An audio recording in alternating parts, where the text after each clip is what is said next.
Today, we take a look at university life in China with journalist Andy Boreham. Hey, everyone, my name is Jason Smith. I'm originally from sunny California, now living in beautiful Beijing. Today's guest is a journalist, columnist for Shanghai Daily, and host of Reports on China. You can find him on YouTube at Reports on China and Twitter at AndyBXXX. For today's purpose, he also earned a master's degree at China's prestigious Fudan University. Welcome back to the bridge, Andy. Good to be back. Nice to see you, Jason. Yeah, it's, for this purpose, for the purpose of our interview about life at universities, I really like to learn a little bit more, our fans to learn a little bit more about your background. So you are originally from New Zealand. Did you earn a degree back home in New Zealand? If so, where and in what? Yeah, I did actually. As soon as I left high school, I went to film school. I wasn't going to go to university. So at 18 years of age, I went to New Zealand Film School, which was my passion at the time. And then that kind of petered out a little bit for a few years. And then a bit later in my 20s, I decided to go to university for good. So I did a triple major in media studies, political science, and then added Chinese later. But that's after I did, what's it called? Exchange in China, and that's when I added Chinese. So yeah, I did do a degree back home and also went to film school and a lot of other things as well. There's so many new questions I have now. So wait a minute. When you studied film studies, one of the things you do occasionally now is make documentaries. Is that where kind of that came from? Yeah, I've always been really interested in making films. So I bought my first video camera from working after school when I was about 12 or 13. So ever since that age, I've been making videos, and back then I did like horror films and stuff every single weekend since then. So that's always been my passion. Or media has always been my passion, actually. When I was in primary school, I was the newspaper editor, the newspaper designer for our school election, finding a president. So that was really fun as well. That was kind of when I got my first taste for it. So yeah, I've done film stuff and media stuff pretty much all my life. You said you did exchange, so that was where you went abroad for like a semester or a year and came back? Yeah, so that's where China comes in. So I was doing two majors at that stage, media studies and political science. And then I really wanted to go to Asia somewhere, but not somewhere where it was hot for a semester. And for some reason I chose Hong Kong because they had English language classes. But when we applied, oh, my cat's coming.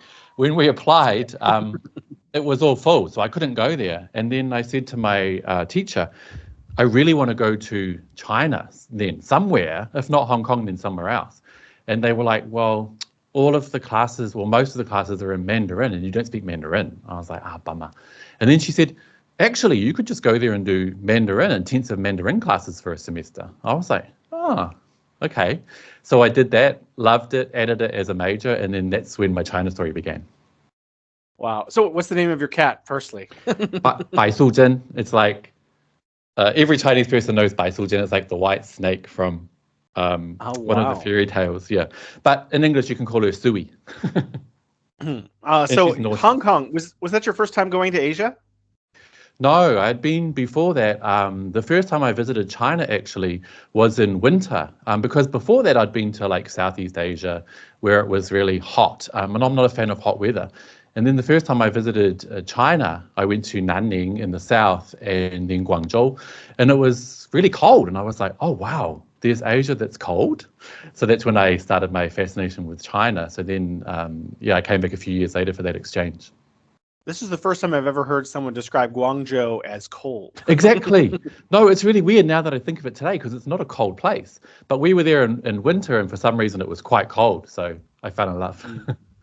So right off the bat, so you're studying at universities in New Zealand, and then you go to Hong Kong. What's the difference in study life? Like, what was the expectations? What were turning in papers like? Was it basically the same?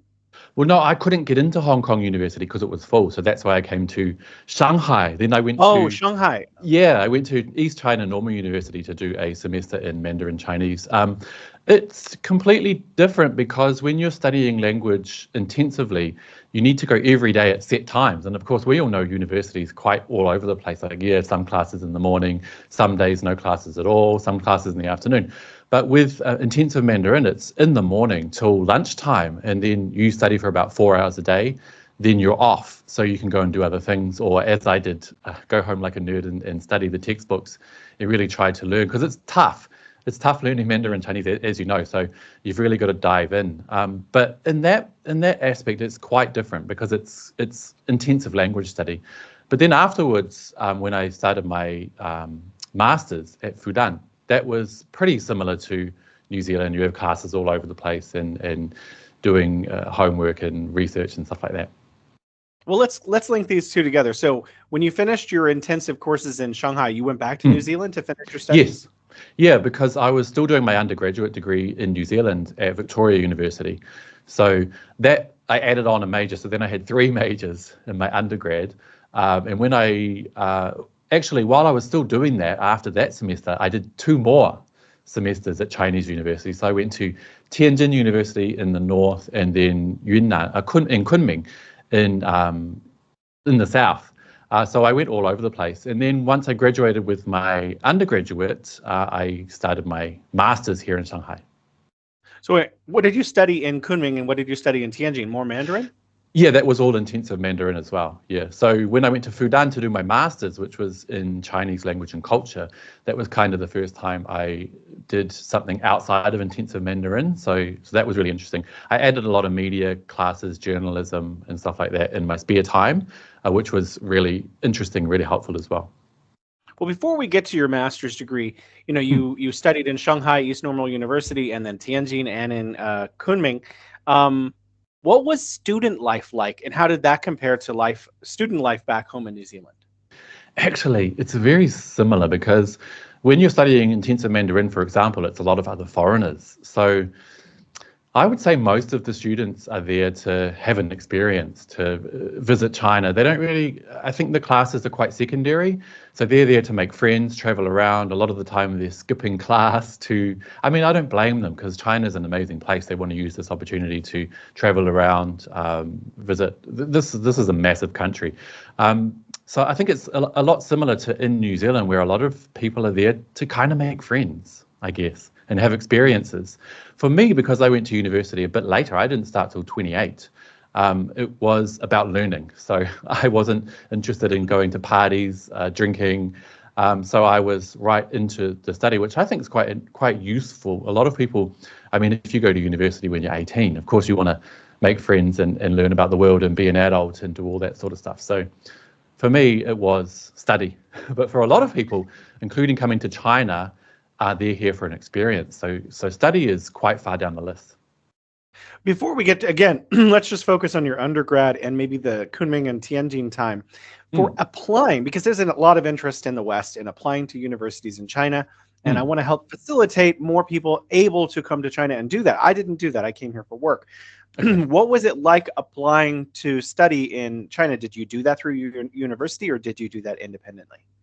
The first 3, when I was doing my undergraduate, was actually helped by my university in Wellington. So they applied for me. Of course, I looked around at the different programs and decided where I wanted to go. But then they used their existing relationships to apply on my behalf, which is very helpful. And I think most students around the world who want to come to China for a semester or even for a year or even for a whole program will do so through their university back home, which is a big help. And then the master's, that was through my own research and application. That was pretty easy to do as well, because my master's program was also all foreigners, so it was English taught, and so it was a lot easier than it would be if it were in completely in Chinese at that stage and having to apply. So it depends what you want to do, I guess. There's different levels of difficulty depending on how you want to dive in. Well, for people who are listening, when you applied for your master's program, were you already in China or were you back in New Zealand? No, I was still in New Zealand. I kind of planned for it. Once I added my Chinese major after studying here in China, I'd already decided, well, I really want to live and work in China. So I kind of tailored everything towards making that a reality, making sure the experiences I gained during my program were valid. For example, visiting and studying at 3 universities here in China. And I also studied a few student areas in my undergraduate that would sort of lend themselves to getting into my master's program and creating a career here in China. So I think it all depends what you want to do, and that's kind of the trajectory you'll take. But for me, it was kind of building up for a career, which I know you want to ask about as well. Well, we're going to get to that much later. I still want to try to go through the process of applying. So what documents were required in order to apply to the master's program? Wow. I can't even remember. You have to supply your grades. Of course, you have to have decent enough grades. Like, it's not as hard for Chinese trying to get into Fudan University, but a lot of people think it's completely easy for foreigners. It's not. If you want to do a master's program at a respectable university, you have to have a good history, a good study history, people backing you up. I think you need letters of support from people back home and from your university saying, why you should be accepted to this program. Because my program, which is Chinese language and culture, it's limited. I think we had about 10 people in our class. It doesn't go much higher than that. So they're choosing who they want to put into the program. It's not like everyone gets in. So yeah, there's letters of recommendation, history of your grades. I think you would have had to write like an application explaining why you want to study that program, what you want to do in the future, and things like that. And also I had a scholarship from the Prime Minister of New Zealand, which was really helpful as well, because that looks pretty awesome. And that was also a whole nother process of applying for, which was quite hard as well. I've actually never applied for a Chinese scholarship, so I don't know how that really works. But in terms of ones in your country, I mean, they'll all have different application processes, and they'll all have different documents you need as well. So it varies. I think people are also concerned about housing. Was there student housing, or did you have to find your own housing near the university? That's another thing. A lot of foreigners, or Westerners at least, when they go to China to study, they want their own room. But if you're studying, for example, a language program, and you're staying in the dormitory, which I did in the beginning, you will have to be sharing a room with somebody, and that is usually a stranger, which doesn't really work very well for a lot of Westerners. So one of the big problems for me was getting my own room. So what I had to do was actually pay extra, quite a bit extra, to get your own room in the dormitory, which is not an easy process because it's obviously limited, but it worked in the end. In Kunming, I had to pay for the place of the other students. So I had a double room, a twin room with 2 beds, and they said, well, you can have your own room, but you need to pay what the other person would have paid for that room, and we'll keep it clear for you. So that was fine. But that can be a problem for a lot of Westerners. A lot of Westerners also love that, but for me, it wasn't really my thing. And then in Fudan, when I was doing my master's, I stayed in the dorm, in the international dorm there for 1 semester. And then I was like, this isn't for me, because once you finish class, you're still in the university and you can't kind of empty your brain. It's like you're always around students and student life, which for me, again, I was older. It wasn't really my thing. So after that, I went and found, and this is before foreigners could stay anywhere, any hotels in China. I went and found a really cheap hotel near my university that let me stay, even though I wasn't really meant to or wasn't really allowed to. So that really worked out.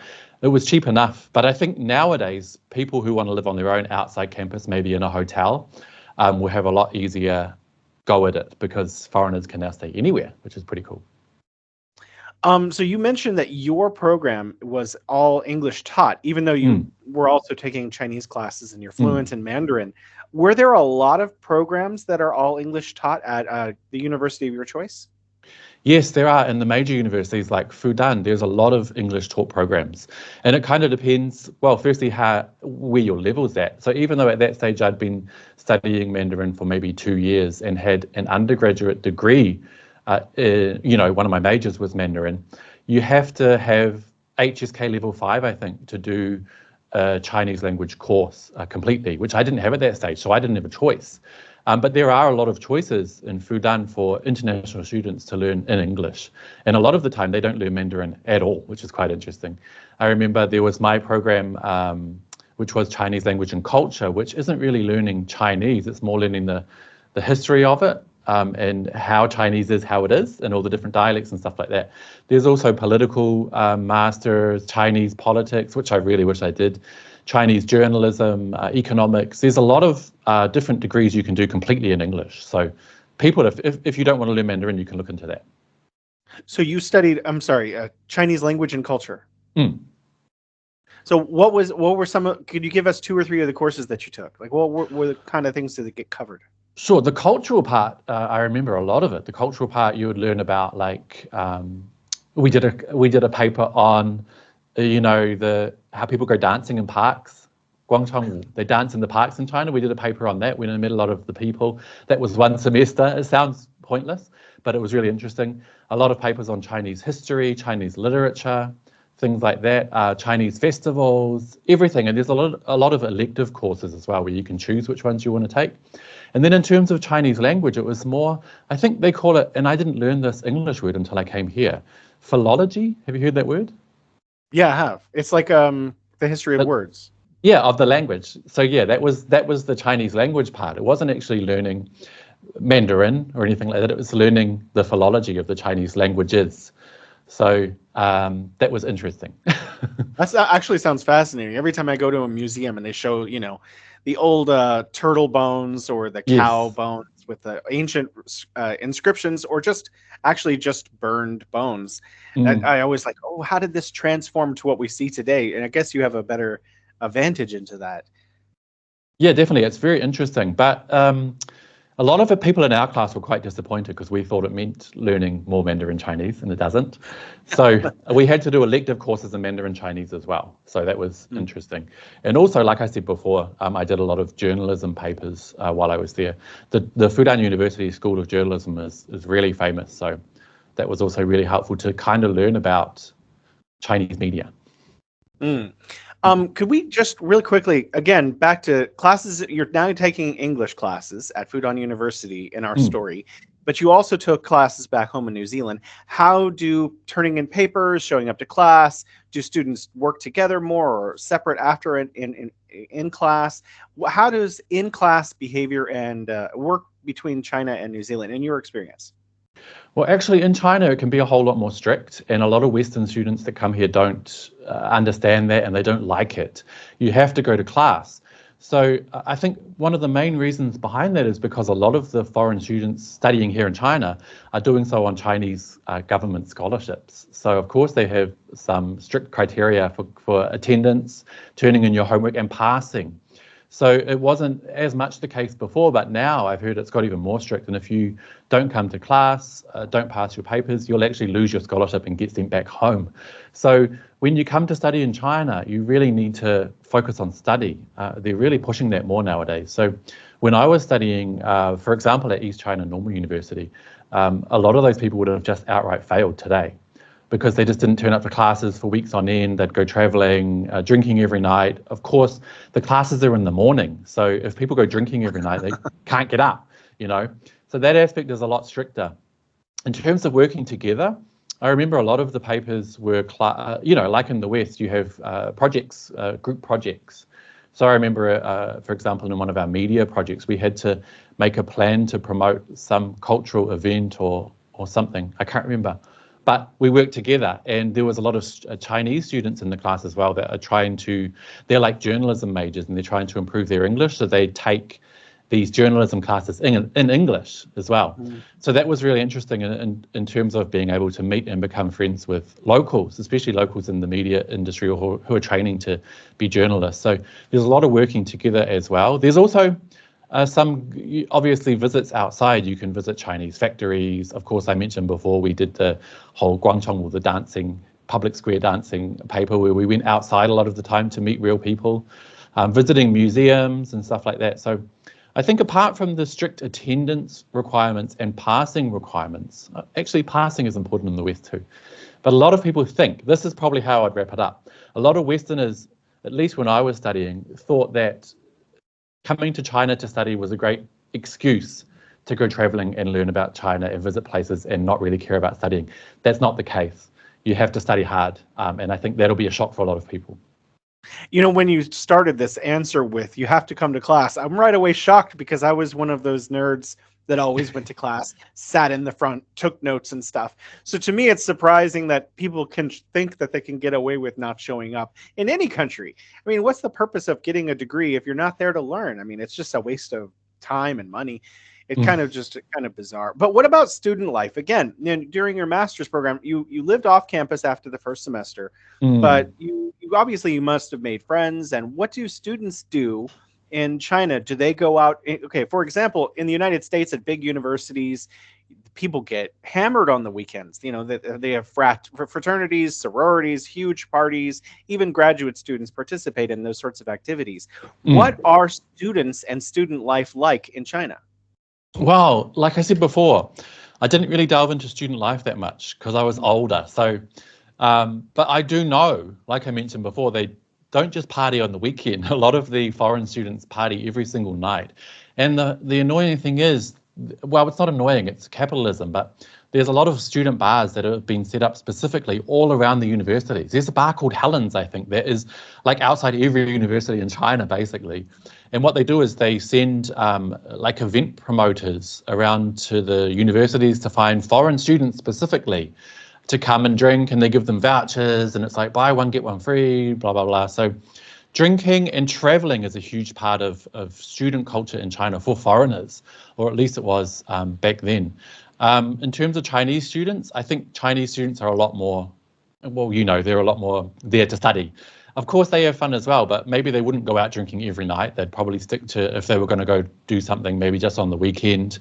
A lot of the Chinese students I knew were very diligent, so they would go home afterwards, do their reading, do their papers, blah, blah, blah, because they're there to study. I think their goal is a lot different than many of the foreign students, especially in the language programs. I guess maybe it's different in the degree programs, but yeah, that aspect is quite different.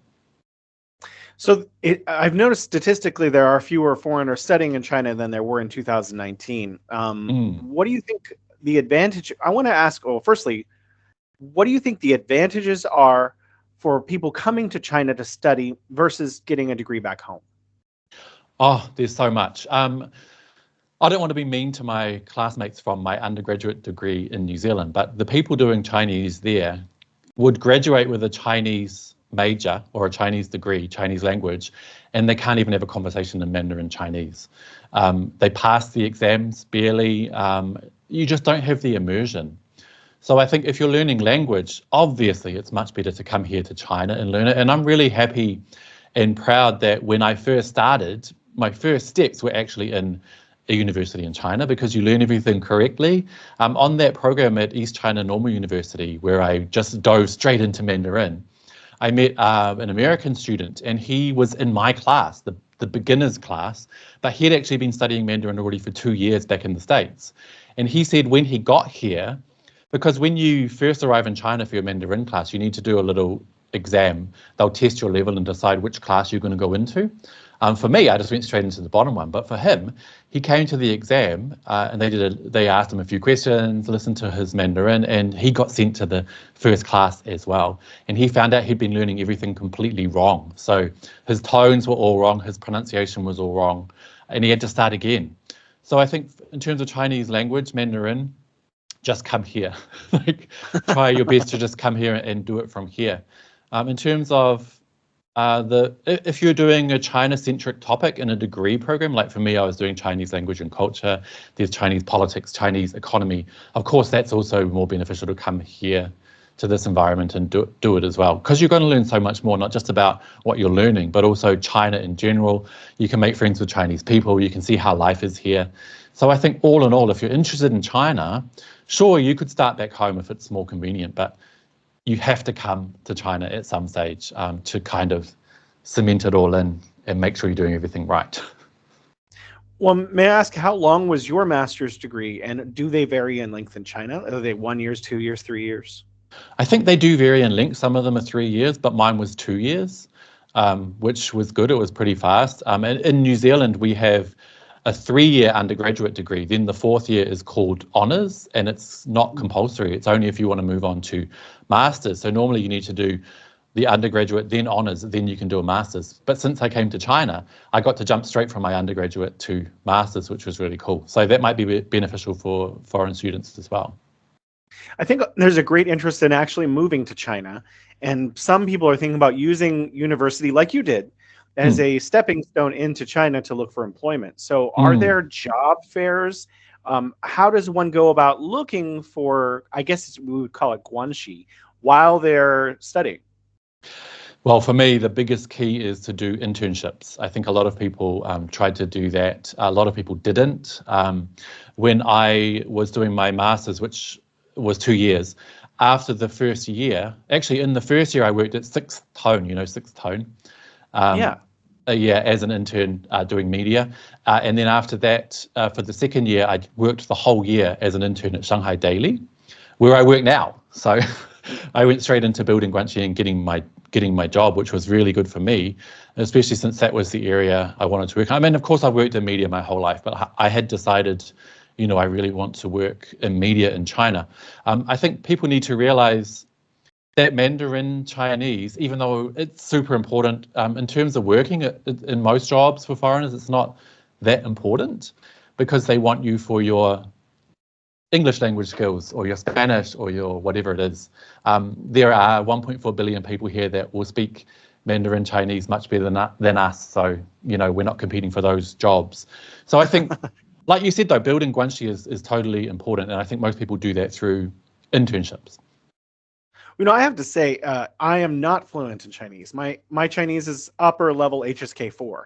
And so there are a lot of opportunities that I miss out on because I'm not. So, for example, like if there's a study group at my work that pertains to a particular topic, I won't be able to attend and understand that study group well. So because of that study group might be for a project, then I won't be able to participate in that project because I couldn't participate in the study group.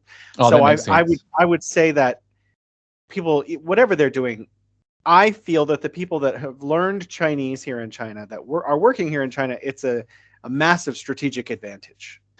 Yeah, I think it is an advantage and it can help you push forward, but I think in the beginning it doesn't matter so much. In fact, a lot of people, for example, Shanghai Daily, if you get a job, not like us, but if you get a job that is to do with, say, editing English language reports or fixing Chinese reporters' grammar, they actually don't care at all if you know Mandarin Chinese. But you're right, there's a lot of stuff you can take part in work, those classes. We have them as well at Shanghai Daily. A lot of, someone from outside will come and talk about whatever topic. It's in Mandarin. We only have 5 or 6 foreigners in Shanghai Daily anyway, out of 120 staff. So everything's in Mandarin.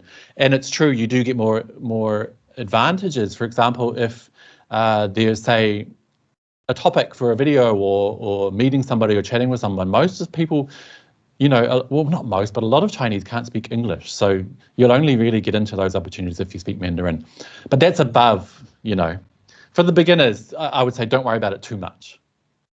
Well, I definitely think if you're coming for a graduate level program in English, you should be taking advantage of your spare time to take the classes in Mandarin. Definitely. I know a student getting his PhD at Beijing University, and he arrived. It's all in English. All of his classes are in English. He immediately took advantage of the fact that they offer free. Well, I guess not. He's paying for his university courses. Yeah, not free. They're included, right? They're included. He immediately started learning Mandarin, and he's taken that very seriously these last couple of years. And his Mandarin is progressing very well because he's taking Mandarin here in China. And so, anyone who does come for those programs, I highly recommend that they immediately start learning Chinese. Although I do know people, like you mentioned, that have lived here in China more than 10 years. And they speak less than 1,000 words of Chinese. They just kind of learned what they picked up, a little bit around here and there, basic phrases and how to get a taxi and stuff. And they're surviving just fine because Chinese people are really warm and welcoming and helpful. And so, if you're like, I'm lost or I need help, people are willing to help you here. It's true, yeah. And I was going to say, I know even worse, some people who have lived here 10 or 20 years and they don't speak any Mandarin Chinese. They can ni hao. No, they can say ni hao, but they say ni hao wrong. I won't mention any names. But because, like you said, there are so many people here that also speak English, especially you live in Beijing, I live in Shanghai. These are big cities. You can get by without Mandarin. You need English, I guess. I don't think it would work very well if you only spoke Spanish or something like that. Do you know any other people that you were studying with from your time at university in China who are still in China, and how did they find employment? No, actually, most of them left. This is the thing. I had 2 friends from my master's program who stayed in China after we graduated, and they both went into doctorates. And then Wow.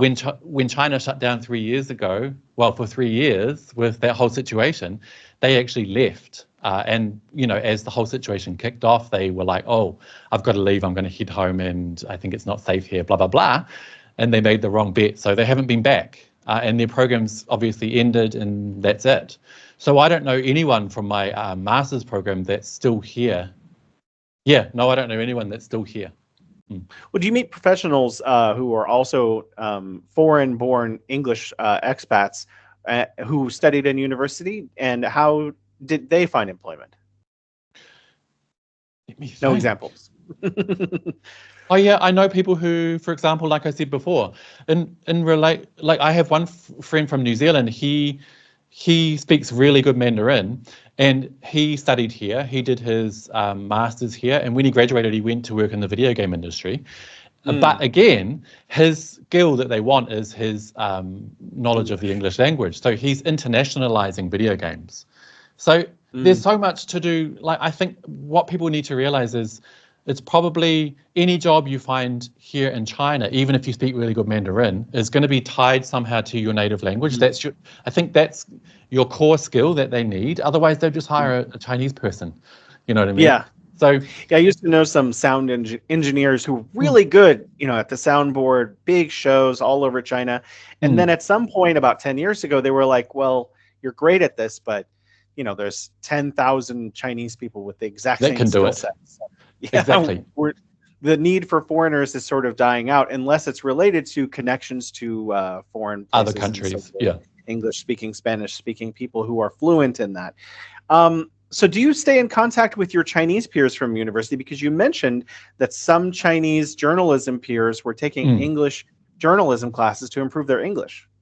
Yes, there are a couple that I was studying that I did some papers with, and they were in my group project, and they're still working in media today, so we keep in touch. Actually, I bumped into one of them at an event, a Bilibili event, and it was really awesome. They're really diligent. I think anyone who does their masters, any Chinese person who does their masters at Fudan is already pretty awesome, but they're still slogging away. Actually, I knew some other people who are now working in English teaching in China, which is really interesting. But yeah, it's good to keep in touch and follow their career trajectories, because I think Fudan University has some really talented people, especially Chinese. So yeah, I think it's perfect to keep in touch. I think meeting up as often as possible, although people here are quite busy. Life is fast. You mentioned internships. I wanted to talk about job fairs and come back around. Were there job fairs? Because in American universities, there are job fairs very often. They're looking for young, talented students to potentially fill future roles in their companies. So what were those like? Did you attend them? I heard there were job fairs based at international students studying here, but I never went to any. The only ones I went to were job fairs run by different countries in Shanghai, aimed at finding Chinese students to go, for example, to New Zealand. So I was volunteering with the New Zealand consulate, and I volunteered at one of the job fairs, but that's completely opposite to what you're saying.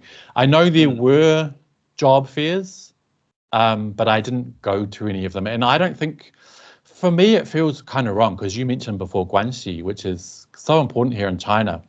So I kind of feel like if there's any jobs that are good, they won't be offered at job fairs, but that might be my bias, I'm not sure. It's like Chinese people, they say if there's a job in a newspaper, which is for us is normal, you'd see it, I don't know about now, I haven't been back there in 10 years, maybe they use online things. If you see a job in a newspaper or whatever in New Zealand, that's a pretty good job, I can apply. But there's a saying here that a few Chinese friends have told me, if you see a job advertised in China, it's not going to be a good job, because they would have already found who they needed. Wow, that's a very interesting insight. You got an internship after Sixth Tone. How did you go about getting that? Did you look on an online app? Did you meet someone? No. Because when I was at Fudan, like I mentioned, I was doing some journalism papers, and we visited Shanghai Daily as a class. And then we were chatting along with the editor at the time, Summer. And then afterwards, when the class finished, I just went up to her and said, "Do you have any internships?" And she was like, "Yes, we do." And she fantastic. Gave me the details, and then I came and had a meeting with, at the time she was the editor of the culture department, Titi, and we met, and I was in a bad mood. I think on my way, I got ticketed for doing something on my bike. I think I went through a red light or something, and I was kind of annoyed. And then I got to the office, and for me, I just blab what I think. And I had my meeting with Chi, and I was like, I'm so peed off, blah, blah, blah, blah, blah, blah, blah, blah. And I think she saw something that she really liked. Maybe she felt like, well, this guy's really opinionated, and what he says, 有道理, it makes sense. And she offered me a weekly column in Shanghai Daily, that first meeting. So that was really amazing. I think I was really lucky. There was, and that comes back to my media class as well. One of my media teachers was a guy called Doug. He's American journalist. He was teaching one of the media classes at Fudan. He had my column spot just before. And it turned out the week before I went to meet Chi for the first time, who's now the top editor of Shanghai Daily, he had just left and gone to Beijing. So the spot was free and I got in. So it all worked out. But yeah, you've just got to talk to people. I don't think internships will be listed on any bulletin board or anything like that. You just find a company you like and then try somehow to talk to them, I guess. Approach them. Go to the company, harass them in person. Exactly. They might like it. Like I was moaning to Chi and clearly she liked it. So just be yourself. Yeah, I get a lot of emails, people DMing me on X and stuff. Hey, how do I get in contact with such and such company? And firstly, I have no idea. And so I'm always like, well, you could go there or you could email them, but I'm guessing email is probably not the way to go. No, I don't think emails are good in China. I think email in China is not as important as it is in the West. So I don't think, for example, last night I checked my Shanghai Daily email for the first time in like 3 weeks. And I had emails there from people and I was like, oh my gosh, we just don't check emails here. I'm sure you're the same. It's WeChat. So if you can get somebody's WeChat. If you can get someone's WeChat, you're in. Basically. Exactly. Everyone's on WeChat. Like it's just a gigantic swarm of everyone that you know. I mean, even people you just casually meet, they're like, can I have your WeChat? It's just like all day, every day. And you go to events and stuff, and one person will say to you, oh, can I add your WeChat? And I'll pull out my phone. I'll be like, oh, sure, with the code on it. And then everyone else around will be like, oh, what you like? And you have like 6 people adding your WeChat. So it's good for building contacts. And then if you can get to know them through their, they post moments or whatever, and you'll kind of realize, oh, she works for this person who I've never talked to before, works for blah, blah, blah. And then you can build up a relationship, and that's how it works. Well, before I want to talk about daily life in China, and I kind of want to spend a lot of time on that. But before we get there, can we talk about your life as a journalist in China? How did that get started? How do you approach a story? Ooh, nowadays it's completely different because now I run my show Reports on China, which is kind of following major trends or, where Western media have got it wrong, where people are attacking China. So I kind of go fishing for stories on Twitter or X. And see what everyone's talking about. That's how I kind of approach it now. But like you mentioned before, every year I do maybe 3 or 4 more in-depth documentaries.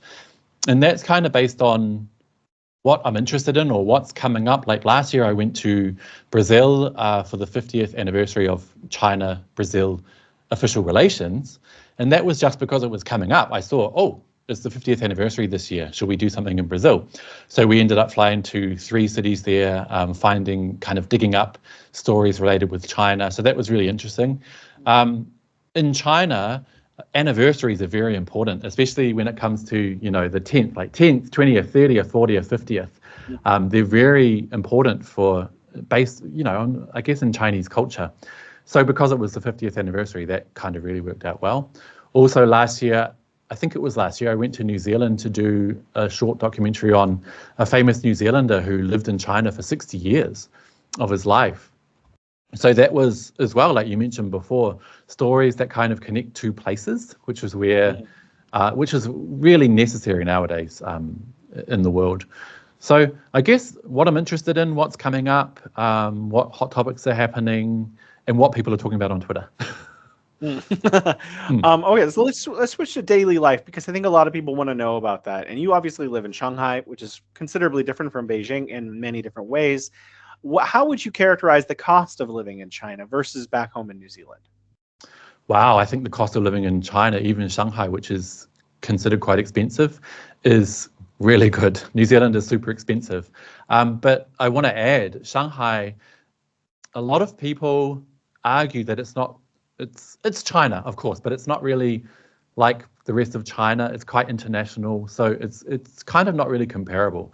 But it is expensive for a lot of people. But I find it's much cheaper than New Zealand. In New Zealand, everything is super expensive, especially your rent. You can't save most of your money. Maybe in New Zealand, maybe 60% of your income goes on your rent.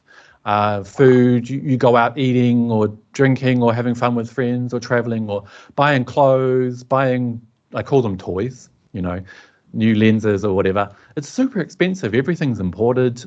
Public transport is super expensive. Living here in Shanghai, which is probably considered one of the most expensive cities in China, is much cheaper than New Zealand and many places in the West. I kind of find that hard to believe. My own assumption about Australia and New Zealand were like, you guys have so much rural area that there'd just be like, everything would be cheap, food would be cheap. In America, eggs are apparently like $1 an egg now. I was just thinking, yeah. No, it's not cheap. And in New Zealand, everything's imported.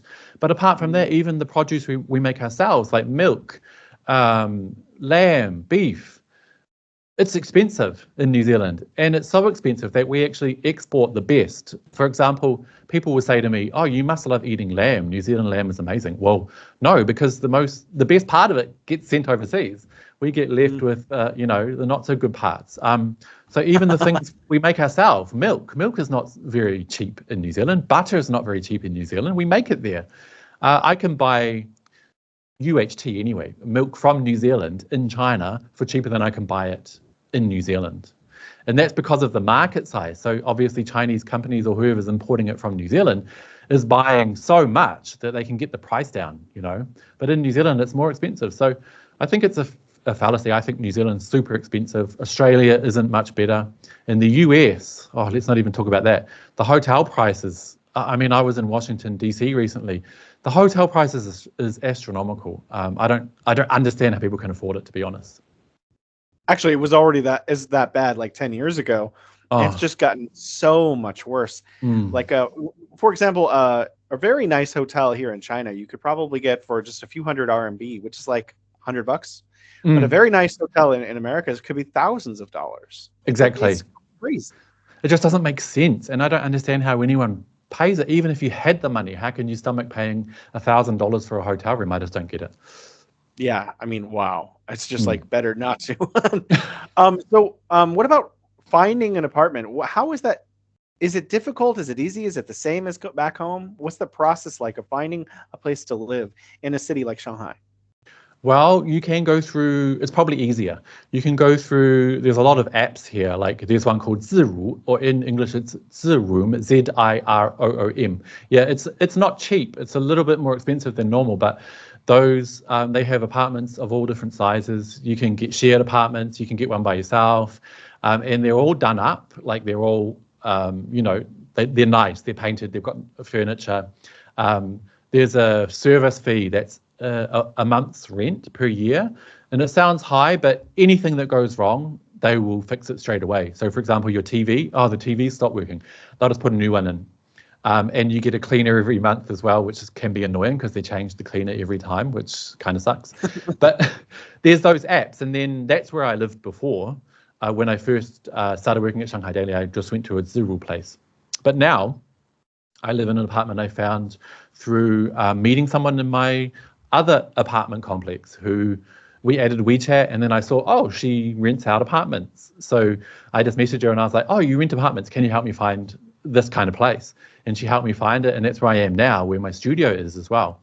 So it's not hard. You can go through these agencies. You can find a landlord by yourself as well. You can go, basically what you might do if you don't know anybody is find an area that you like, this neighborhood looks really nice, and then just look around. There will be a rental place nearby with a billboard downstairs with how much per month.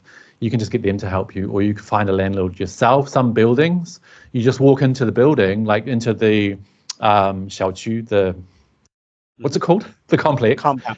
Yeah, and in the hallway or the foyer, there may be a board which is like room for rent.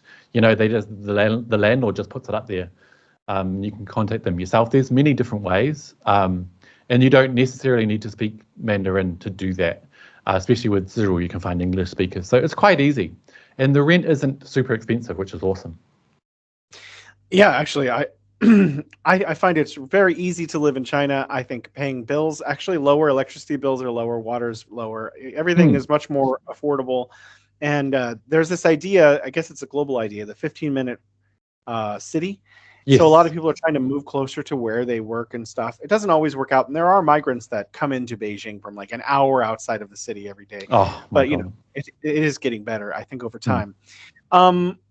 You post occasionally about vehicles parked in the wrong place. I'm very curious about this. So you are an advocate for pedestrian rights. Is something like that? Well, I just find, here's the thing, right?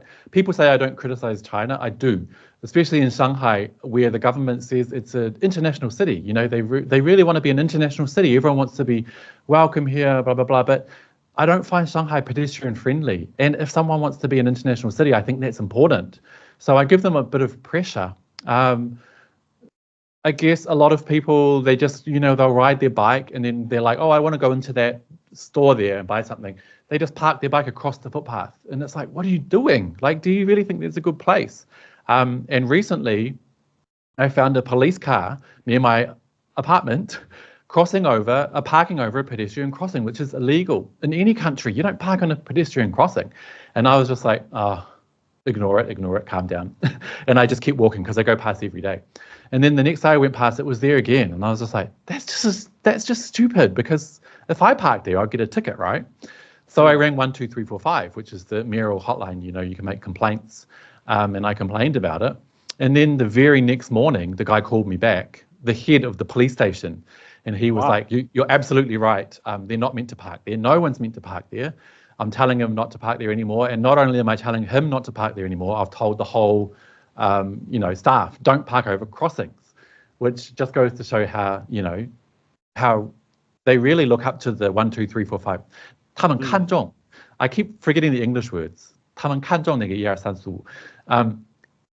And so that really works. You can complain a lot and blah, blah, blah. But also, it's just if I see people parked over, there's these lines down the street for blind people. Oh, not lines, sorry, it's a... grooves. Yeah. Grooves, so they can feel it. And then you'll have people that just park completely over it.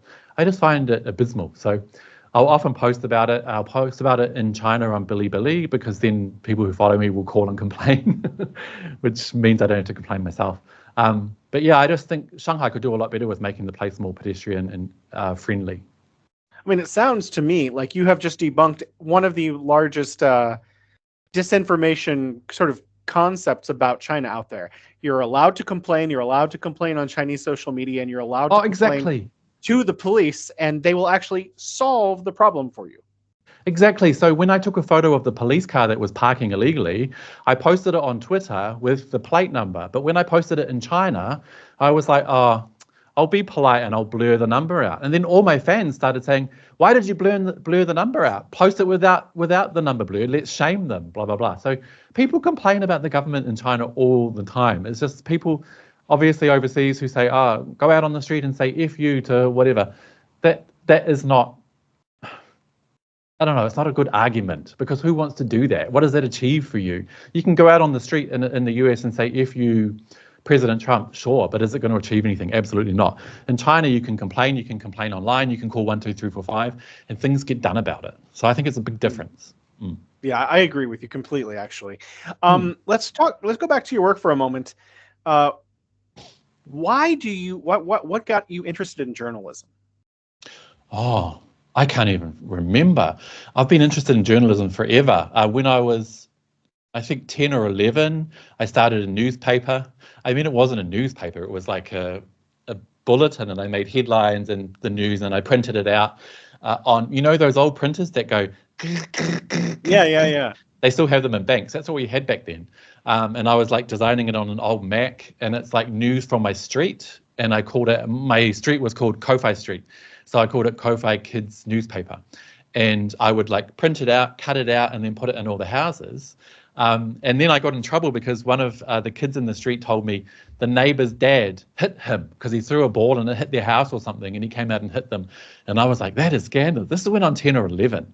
And I was like, I need to interview you. So I did a story, And I didn't name the father. I just said one of the kids in the street was hit by one of the parents for blah, blah, blah, blah, blah. This isn't good. And then I had all these calls from the parents to my house, like, what's happened? Who is it? Who did that? And then someone called the police. So in New Zealand, we have like community constable that sorts out neighborhood problems. And the police came around and they were like, who did it? Who was the father? And it turned into this big scandal. So I realized early on the power of the media, I guess. And then, like I mentioned before, I was the editor of our school newspaper that was in intermediate. So I would have been 11 as well for our school elections. And then I started making movies when I was 11 or 12. And then I bought there's something called a video sender. Have you heard of those? No. It's like back in the day, it would have like the AV cords and an aerial, and it would send the video and you could tune into it. You basically could make a channel. So then what I did was I made a channel in my street, a TV channel. It went about 200 meters, so probably only 4 or 5 houses got it. But I would like broadcast my movies, and there would be bits in the middle where it'd be like, it would be me saying, coming up next is blah, blah, blah, blah, blah. So I've just been obsessed with media my whole life, I guess. And then it turned to movies and filmmaking. So I did filmmaking for most of my teens and then went to film school. I couldn't even tell you how I got into it, to be honest. How would you characterize doing journalism in China versus doing journalism back home? Oh, doing journalism back home is more sensationalist. It's more you want to talk about the negatives and scandals and arguments and fights. And that's what sells. That's what people want to hear about. Like I learned it with Kofi Kids newspaper. But in China, it's more about useful information. So it's getting across what the public needs to know. Obviously, it can be very boring because it's not salacious or scandalous. It can feel like a lot of good news. But for example, in New Zealand, if our biggest city has 1 million residents, if there's a home invasion and an elderly woman is beaten up, that will be on all of the news, and then everyone will freak out. Everyone across the whole city will be like, oh my God, how's my mum? Oh, and if you're an older woman living alone, you'll want to call someone to come and look after you or install a new alarm system and freak out. But that's actually not necessary. It's not necessary really to let everybody know and panic everybody so much. But that's part of the media there. So in China, you're not going to hear about every little robbery or every little argument or whatever. And so the whole society, I think, is a whole lot more harmonious because people aren't kind of racked up and kind of egged on to get into the state of fear and panic, and including, that's not even mentioning political topics. Like in the West, it's like left and right. It's like constantly against each other. It's like this state of constant friction that is caused by the media in the West. And that just doesn't happen in China.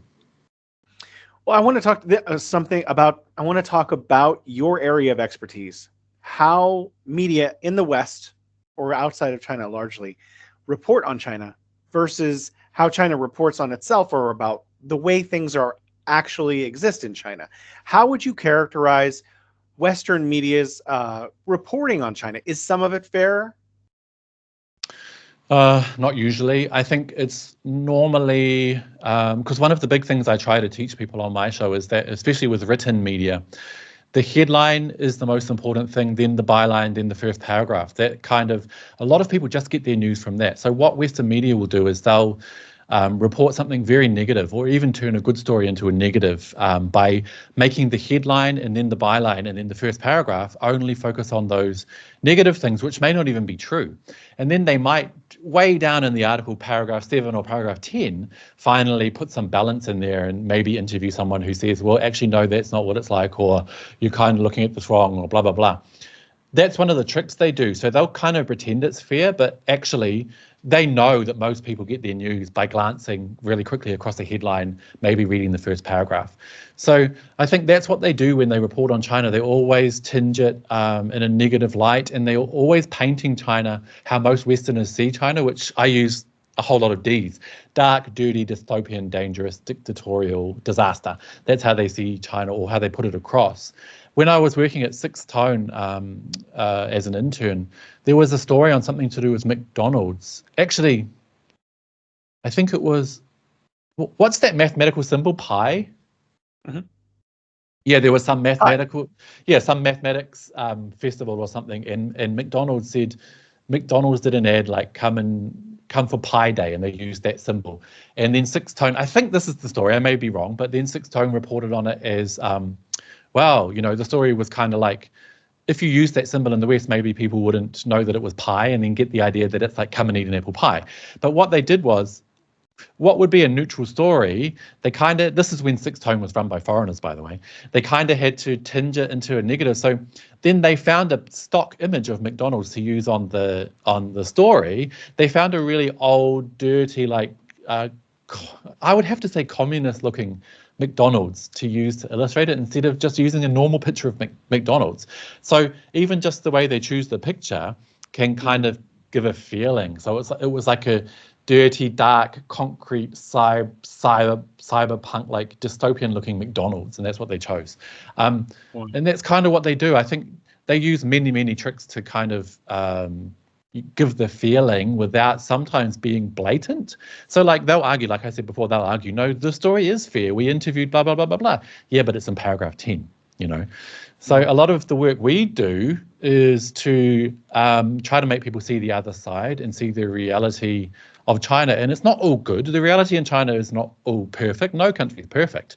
But I'm trying to put some balance back into it. So trying to balance the huge imbalance against China in English language media. Well, for people who are looking for a more fair view of China, where can they find you online? Where would you prefer that they find you? Oh, I thought you were going to say, where can they find more fair coverage? No, I don't have an answer. They can find me on YouTube. Actually, I post all my videos. You can just search Reports on China or at Reports on China, and then on Twitter, AndyBXXX, and I'm also on a lot of Chinese social media. I know a lot of Westerners are now trying to follow Chinese social media. If they have Bilibili, Douyin, Toutiao, Kuaishou, everything, you can search. Oh, actually, no, that's probably too hard. No, forget it. Yeah, just follow me on those two. Okay, thank you so much for your time, Andy Boreham. Good to see you.